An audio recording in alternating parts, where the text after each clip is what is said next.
नमस्कार, मैं नुपुर जारोली जैन आप सभी दर्शकों का अपने मनपसंद अन्नदाता कार्यक्रम में स्वागत करती हूँ। किसान माटी से समृद्ध होते हैं, वे मिट्टी से सोना उपजाते हैं, अपने श्रम से संसार का पेट भरते हैं और मौसम के बदलते मिजाज को पहचान कर अपने कार्य में लगातार जुटे रहते हैं। ऐसे ही भारतीय किसानों को खेतीबाड़ी से जुड़ी हुई बहुत सी नई लाभकारी जानकारियां देने के लिए हर रोज सुबह हम आपके साथ आते हैं। तो चलिए, मूली का नियमित सेवन शरीर के लिए बहुत ही अच्छा होता है क्योंकि इसमें प्रोटीन, कैल्शियम, आयोडीन, लोह तत्व और विटामिन ए भरपूर मात्रा में होता है। इन्हीं खूबियों के कारण इसे लोग पसंद भी करते हैं। अगर हमारे किसान भाई सही समय पर इसकी खेती करें तो इससे कम समय में अच्छा फायदा ले सकते हैं। तो आइए इसकी खेती के बारे में जानते हैं। नरेंद्र देव कृषि एवं प्रौद्योगिक विश्वविद्यालय कुमारगंज फैजाबाद के डॉक्टर गुलाब चंद्र यादव से।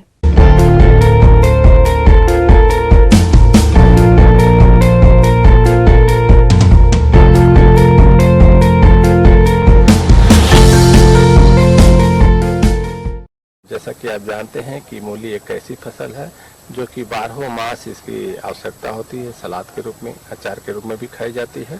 और जैसा कि आप जानते हैं कि कुछ किसान जो कि इसमें प्रवीण होते हैं तो ये एक साल में कई फसलें आप उगा सकते हैं। और अगर देखा जाए तो थोड़ा थोड़ा भी अगर लाभ मिलता है हर फसल पे तो इसकी साल के अंत में कुल लाभ और फसलों की अपेक्षा बहुत अच्छा हो जाता है। क्योंकि अगर आप देखिए तो टेम्परेट टाइप की जो ठंडक में प्रजातियां होती हैं वो करीब 25 से 30 दिन या आप अधिक से अधिक समझिए 40 दिन में वो फसल बिल्कुल तैयार हो जाएगी। अगर सागा के लिए तो और ही जल्दी हो जाती है, अगर जड़ सहित करते हैं तो 40 दिन हो जाएगी। तो 30 से 40 दिन के भीतर ही आपकी एक फसल तैयार हो जा रही है। तो आप सोचिए कि पूरे साल में इसकी क्या पोजीशन। हाँ, ठीक है कि जो ठंडक वाली हैं वो जल्दी होती हैं, गर्मी उतनी जल्दी नहीं होगी, लेकिन फिर भी आप ठंडक में ही कई फसल ले सकते हैं। तो इसमें दो तरह की प्रजातियां होती हैं। एक होती हैं एशियाटिक जो कि ज़्यादा तापमान पे होती हैं, जैसे पूसा देसी है, एक पूसा चेतकी है, वो तो जो है गर्मी में होती है और मूली की खेती में उसने पूरा क्रांति ला दिया है। इसके अलावा जापानीज वाइट है, इसके जो जड़ें हैं बहुत अच्छी होती हैं। और जो टेम्परेट में है उसमें आजकल है और आजकल ग्लोब है, आजकल लांग है। तो ये तमाम प्रजातियां हैं जो कि टेम्परेट के लिए हैं। और इसमें एशियाटिक में जो है इनकी जड़ें थोड़ी लंबी और थोड़ा इनकी अपेक्षा कम सफ़ेद होती हैं। और इनकी जो एशियाटिक होती है उसकी बुआई अगस्त से लेकर सितंबर तक करते हैं और जो टेम्परेट वाली होती है उसकी 15 सितंबर के बाद से शुरू करके नवंबर तक करते हैं और ठंडक में भी कर सकते हैं। मूली की बुआई के लिए सभी प्रकार की भूमि उपयुक्त रहती है, लेकिन रेतीली दोमट भूमि अधिक उपयुक्त मानी जाती है। इसकी बुआई के लिए भूमि की तैयारी हेतु खेत गहरी जुताई की आवश्यकता होती है। एक जुताई मिट्टी पलटने वाले हल से करने के बाद 2-3 बार कल्टीवेटर चलाकर भूमि को समतल कर लेते हैं। बात जब खाद एवं उर्वरक की करें तो इसके लिए 50 क्विंटल गोबर की खाद या compost, 160 kilogram urea, 250 kilogram single super phosphate तथा 65 किलोग्राम म्यूरेट ऑफ पोटाश की आवश्यकता होती है। गोबर की खाद यूरिया की आधी मात्रा तथा म्यूरेट ऑफ पोटाश एवं सिंगल सुपर फास्फेट की पूरी मात्रा अंतिम जुताई के समय में देना चाहिए। इसके बाद इसमें क्या है कि अगर आप छोटी छोटी रीजन पे लगाते हैं तो ज़्यादा अच्छा रहता है जब आप एशियाटिक के लगाते हैं। लेकिन अगर आप बाद में टेम्परेट टाइप के लगाते हैं या कभी कभी जब आप सागा के लिए लगाते हैं और बरसात के मौसम लगाते हैं तो थोड़ी ज़रूरी है। लेकिन अगर बाद में सागा के पर्पस से ही लगाते हैं तो कोई बहुत ज़रूरी नहीं है कि आप उसको लगाएं। फिर भी अगर रीज आप लगा लेते हैं थोड़ी दूर या थोड़ी पास, जैसा भी मौसम हो, जैसी भी प्रजाति हो, जैसा भी आपका उद्देश्य हो, तो उस पर अच्छा रहता है। तो 8 से 10 किलोग्राम बीज प्रति हेक्टेयर की दर से लगता है। फसल को रोग मुक्त रखने के लिए बुआई से पहले ही कार्बेडाजिम 1 ग्राम दवा से प्रति किलोग्राम बीज को उपचारित करें। जो एशियाटिक प्रजातियां होती हैं उसमें करीब आप 30 सेंटीमीटर लाइन से लाइन की दूरी और पौधे से पौधे की दूरी बाद में थिनिंग करके 8-10 सेंटीमीटर कर लेते हैं।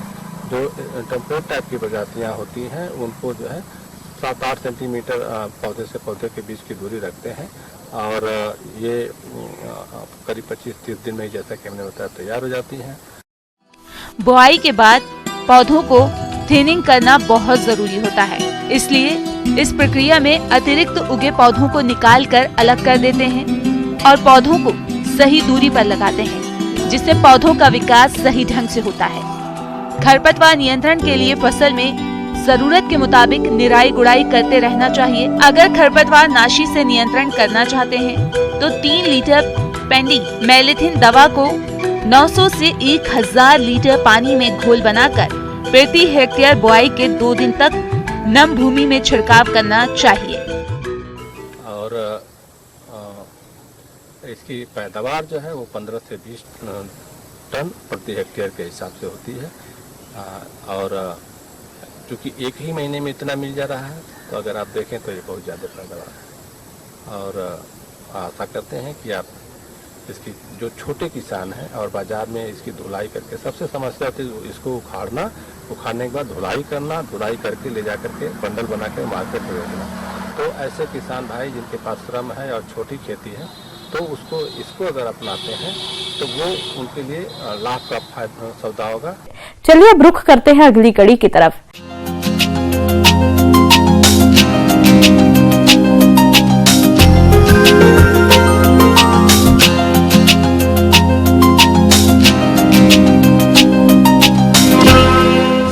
फलदार बागों में यदि नींबू की बात की जाए तो इसके बाग प्रदेश में सभी जगह देखने को मिल जाते हैं और जिन किसानों ने इसके बाग लगा रखे हैं वह इनसे गुणवत्ता युक्त फलों की अधिक पैदावार तभी प्राप्त कर सकते हैं जब फल बाग का प्रबंधन उचित तरीके से करे। तो नींबू के बाग में इस समय कौन कौन से कार्यों को करना जरूरी है, इस बारे में जानकारी के लिए मिलते हैं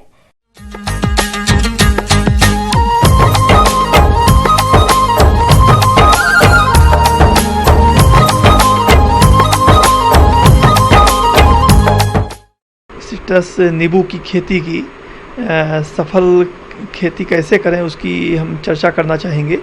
वर्तमान समय में जैसा कि आप समझ रहे हैं कि बरसात ख़त्म होने वाली है, तो जो आपके बगीचे पौधे लगे हुए हैं, बरसात के कारण काफ़ी खरपतवार आ गए होंगे।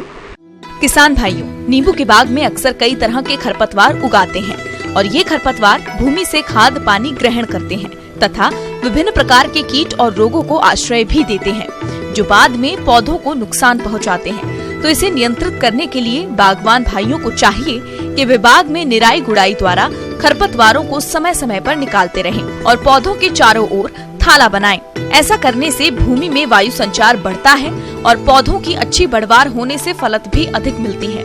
इसके बाद आती है सिंचाई प्रबंधन की बारी, तो वह इस प्रकार से है। आप पौधे की आवश्यकता के अनुसार, जल मांग की आवश्यकता के अनुसार आप सिंचाई करते रहें और ध्यान रहे जो क्रांतिक अवस्थाएं हैं, क्रांतिक अवस्थाओं पे पानी देना बहुत ज़रूरी है। पौधे में जब फूल से फल लग जाते हैं तो फल का जब विकास होता है तो उसको न्यूट्रिएंट भी चाहिए और पानी भी चाहिए। तो आप ध्यान रहे कि कभी स्ट्रेस कंडीशन में न जाने दें, पानी उसको बहुत ज़्यादा भी नहीं होना चाहिए, उसको जितनी ज़रूरत है समुचित नमी आप बनाए रखें तो उससे फल का विकास अच्छा होगा, उसकी गुणवत्ता बढ़ेगी। बाग से अधिक फलोत्पादन लेने में पोषक तत्वों का अहम योगदान होता है। यदि भूमि में पोषक तत्वों की कमी हो जाती है तो पौधों में विभिन्न तरह के रोग होने लगते हैं। इसीलिए जरूरी है कि आप नींबू के बाग से अधिक फलत लेने के लिए पोषक तत्वों का उचित प्रबंधन करें। तो नींबू के बाग में कौन कौन से पोषक तत्वों को कब और कितनी मात्रा में प्रयोग करना चाहिए, इस बारे में जानकारी के लिए आइए मिलते हैं। फल जब विकसित होते हैं तो इनको खाद और पानी की आवश्यकता होती है, तो उसमें आप जो रिकमेंडेड है, आप 2 किलो गोबर की खाद थाले में और 250 ग्राम यूरिया और 300-350 ग्राम आपका सिंगल सुपर फास्फेट और करीब 40 से 50 ग्राम आपका जो पोटास है, ये आप पूरे एक प्लांट के नीचे जो है जहाँ जहाँ गुड़ाई आप की है मुख्य तने को छोड़ते हुए आप पूरे खेत में बिखेर दें और हल्की सी पानी इरिगेशन दे करके और एक 10-15 दिन बाद उसकी थोड़ा सा जब पानी उसमें गुड़ाई करने लायक हो जाए गुड़ाई कर दें। इसमें सूक्ष्म तत्वों की बहुत आवश्यकता होती है और इनका कंसंट्रेशन जो है, अगर इसको आप पत्तियों पे पानीय छिड़काव के माध्यम से अगर देते हैं, मुख्यतः बोरान दीजिए, जिंक दे दीजिए, कॉपर दे दीजिए, तो इसका जो कंसंट्रेशन होता है 0.5%, 0.4%। पौधे की साइज कैनापी को देखते हुए आप घोल बना लीजिए इसी के दर से और उस पर आप पानीय छिड़काव कर दीजिए। इससे पानीय छिड़काव करने से बहुत बेहतर रिजल्ट मिले हैं। आप बात करते हैं ये इंसेक्ट और पेस्ट और डिजीज की, यानी कि रोग और कीट की, तो नींबू वर्गीय फसल में कीट और रोग का प्रभाव देखा गया है जो कि काफ़ी नुकसानदायक होता है। कीड़ों की जहाँ तक बात है तो कीड़ों में और माहू हो गए, जैसिड हो गए, सिट्रस लीफ माइनर हो गया, पत्तियों को चूस करके बहुत नुकसान पहुँचाते हैं। अब बात आती है कि इनकी रोकथाम कैसे करें। तो इन कीड़ों की रोकथाम करने के लिए जो आजकल दवाएं यूज हो रही हैं तो उसके लिए आप इमिडाक्लोप्रिड का यूज करिए, वो ज़्यादा बेहतर है।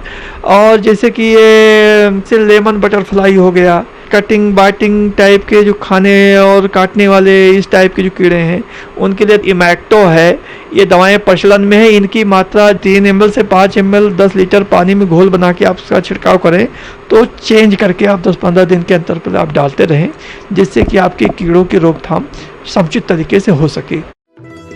नींबू का डाईबैक रोग, ये कवक जनित रोग है। ये रोग शाखाओं को प्रभावित करता है। रोगी शाखाएं शीर्ष से लेकर नीचे की ओर सूखने लगती हैं। यह शीर्ष से नीचे की ओर सूखने की प्रक्रिया पीली होकर सूखती एवं गिरती हुई पत्तियों एवं तने पर गोंद के निर्माण के साथ बढ़ती जाती है। अंततः संपूर्ण पौधा सूख जाता है। नींबू के बाग में डाईबैक रोग की रोकथाम और बचाव के उपाय जो इस प्रकार से हैं। बागवान भाइयों को चाहिए कि पौधे की सूखी हुई शाखाओं को काट देना चाहिए एवं इनके काटे गए सिरों को बोर्डो पेस्ट अथवा अन्य कॉपर युक्त कवक नाशी का लेप करके सुरक्षित कर देना चाहिए। ऐसे पेड़ पर कार्बेंडाजिम 0.1% घोल का 3 बार छिड़काव करना चाहिए। अब जैसे सिट्रस कैंकर की बात है, ये पत्तियों पे, तनों पे ये छोटे छोटे दाग पड़ जाते गहरे गहरे, तो ये इनके सिट्रस कैंकर के लक्षण हैं। नींबू का कैंकर अथवा सिट्स कैंकर रोग, ये नींबू में होने वाला सबसे गंभीर रोग है। ये रोग जैंथोमोनास सिट्राई नामक जीवाणु द्वारा होता है। ये रोग सभी प्रकार के नींबू वर्गीय फसलों को ग्रसित करता है। इस रोग के लक्षण पत्तियों, शाखाओं, फलों एवं डंठल पर दिखाई देते हैं। कैंकर रोग के लक्षण शुरू में पीले धब्बों के रूप में प्रकट होते हैं जो निरंतर बढ़ते हुए कठोर भूरे रंग के उभरे हुए छालों में बदल जाते हैं। ये छाले एक विशेष प्रकार के पीले घेरे से घिरे होते हैं। कैंकर की ये छाले फलों के छिलके तक ही सीमित रह जाते हैं और इसके गुदे को नहीं भेद पाते, लेकिन फलों की गुणवत्ता खराब कर देता है। तो बागबान भाई नींबू का कैंकर अथवा सिट्रस कैंकर रोग के नियंत्रण और इस रोग से बाग को बचाने के लिए कौन कौन से उपायों को अपनाएं, इस बारे में जानते हैं। तो इसमें आपको कोई एंटीबायोटिक इसके उपचार करने के लिए कॉपर फंजीसाइड के साथ साथ आजकल स्ट्रेप्टोमाइसिन, एग्रोमाइसिन सब ये आते हैं। अब एक 3 ग्राम का पैकेट है तो 15 लीटर का जो पंप है उसमें आप डिजॉल्व कर लीजिए। डिजॉल्व करने के बाद आप छिड़काव कर दीजिए। बढ़ते हैं अगली प्रस्तुति की तरफ।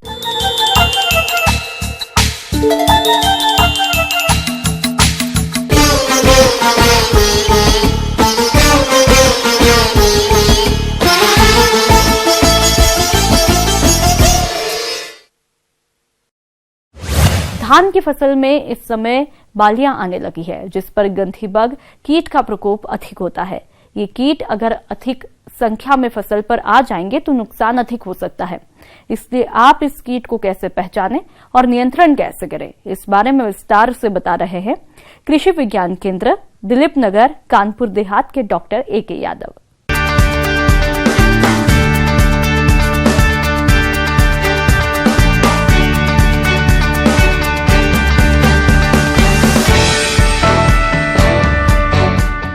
ऐसा कहीं देखा जा रहा है कि कहीं कहीं कुछ जो प्रजातियां पहले रोपाई हो चुकी थी और जो 60 ड्यूरेशन की वैरायटियां हैं उनमें इस समय ऐसा देखा जा रहा है कि बाल आने की पोजीशन हो रही है।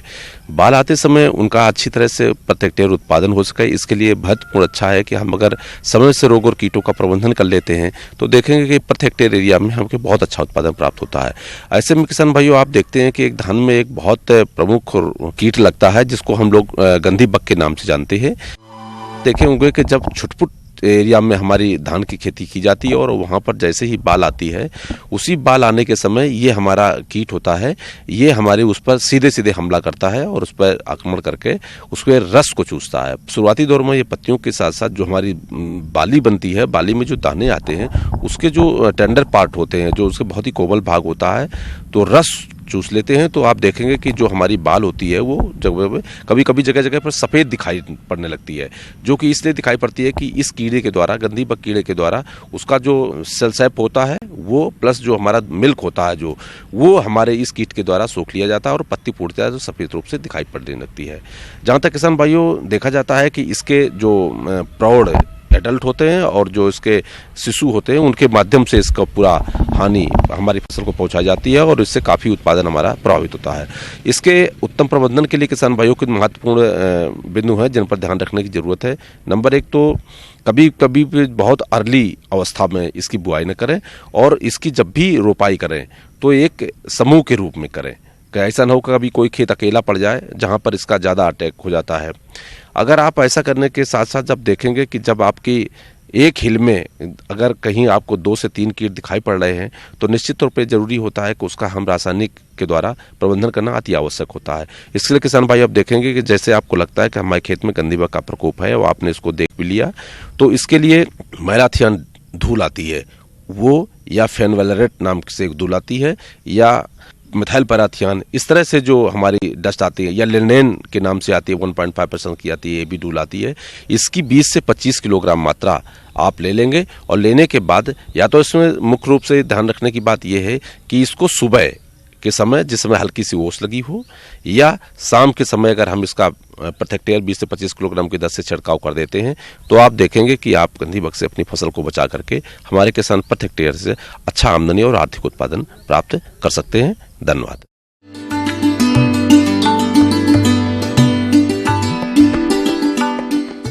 जॉन डियर अन्नदाता हेल्पलाइन निशुल्क फोन संपर्क सेवा के माध्यम से आपके द्वारा पूछे गए प्रश्नों में से 1 या 2 महत्वपूर्ण प्रश्नों को हम अपने कार्यक्रम में शामिल करते हैं और इसी के तहत आज का चयनित प्रश्न और उसका जवाब इस प्रकार है। निःशुल्क अन्नदाता हेल्पलाइन में आज हमने जिस प्रश्न को शामिल किया है उसे पूछा है ग्राम जैतपुर, जिला मुरादाबाद के देवलाल यादव ने। आपने बाढ़ग्रस्त क्षेत्रों में पशुओं के प्रबंधन के बारे में जानकारी चाहिए है तो इसके लिए देखिए कार्यक्रम का यह अंश।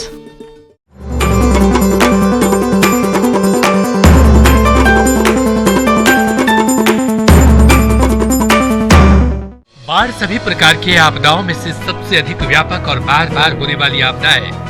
इसके परिणाम मृत्यु, विनाश, बीमारी और विस्थापन है। बाढ़ को हम एक बड़ी घटना के रूप में देख सकते हैं जिसके कारण पानी की बहुत अधिक मात्रा अनियंत्रित अवस्था में एक बड़े क्षेत्र में फैल जाता है। बाढ़ के कारण आवागमन के समस्त साधन लगभग बंद हो जाते हैं। बाढ़ के समय प्रमुख समस्याएं जो हैं पशुओं के पेयजल की व्यवस्था होती है, रख रखाव की व्यवस्था होती है। जब बाढ़ आता है तो चारा, खाना पीना, चारा वगैरह की व्यवस्था की दिक्कतें आती हैं और विभिन्न बीमारियां होती हैं। उनके लिए बीमारियों के लिए भी टीके आदि की व्यवस्था की जाती है और बाढ़ के दौरान जो दवाएं यूज़ की जाती हैं उनकी भी व्यवस्था विभाग द्वारा की जाती है। मुख्यतः बाढ़ के दौरान गला घोंटू बीमारियां होती है जिसके लिए पशुपालन विभाग पूरी तरीके से 100% सभी पशुओं को टीकाकरण करके उन बीमारियों को दूर किया जाता है। किसानों को बाढ़ आने के पूर्व ही कई तैयारी करके रखना चाहिए, जैसे कि पशु आहार की व्यवस्था। इसके तहत किसान पॉलीथीन में दाना मिश्रण, विटामिन, खनिज लवण आदि को एकत्रित करके रखें, इससे कि विपरीत परिस्थितियों में इसका प्रयोग कर सके। बाढ़ आने के समय पशुओं को शीघ्र ही ऊंचे स्थान की ओर ले जाएं, जहां पर बाढ़ का पानी नहीं आ सके और बारिश से बचने के लिए अस्थायी आवास का निर्माण करें। अक्सर बाढ़ के दौरान और बाद में तमाम तरह की गंदगी चारों ओर फैल जाती है जिसमें कई तरह के हानिकारक रोग पनपने लगते हैं और इससे पशुओं में रोग लगने की संभावना बढ़ जाती है। इसलिए एहतियात के तौर पर पशुओं को वर्षा से पूर्व ही घातक बीमारियों के टीके अवश्य लगवाएं, जिससे संक्रमण काल में पशु इन रोगों की चपेट में नहीं आए। साथ ही पशु चिकित्सक की सलाह लेकर कुछ आम रोगों की दवाओं को अपने साथ रखें, जिससे जरूरत पड़ने पर पशु को प्राथमिक उपचार सही समय पर मिल सके। साथ ही हो सके तो आसपास साफ सफाई का विशेष ध्यान दें। लखनऊ जनपद में हमारे यहाँ सभी तहसील स्तर के लोग नोडल अधिकारी बाढ़ बनाए गए हैं। लगभग 20 चौकियाँ स्थापित हैं जहाँ पर बाढ़ जहाँ पर आई है वहाँ पर हमारे स्टाफ, हमारे डॉक्टर जा रहे हैं और एचएस बीमारियों को और जो भी बीमारियाँ हो रही हैं उनका तुरंत इलाज करा रहे हैं मौके पर जा कर करके और चारा व्यवस्था आदि की भी व्यवस्था करा रहे हैं। बीमारी मुख्यतः गला घोंटू होती है और बाढ़ के समय कुछ पशु जो है दुर्व्यवस्था एवं मैनेजमेंट के कारण इनफर्टिलिटी के शिकार होते हैं, जिससे पशुओं में गाभिन करने में थोड़ी दिक्कतें आती हैं। गला घोंटू की वैक्सीन हमारा संस्थान है पशुपालन विभाग में, पशु जैविक औषध संस्थान बादशाहबाग लखनऊ, जहां से दवाएं सभी जनपदों में दी जाती हैं और जनपद लखनऊ में भी वहीं से प्राप्त होती हैं।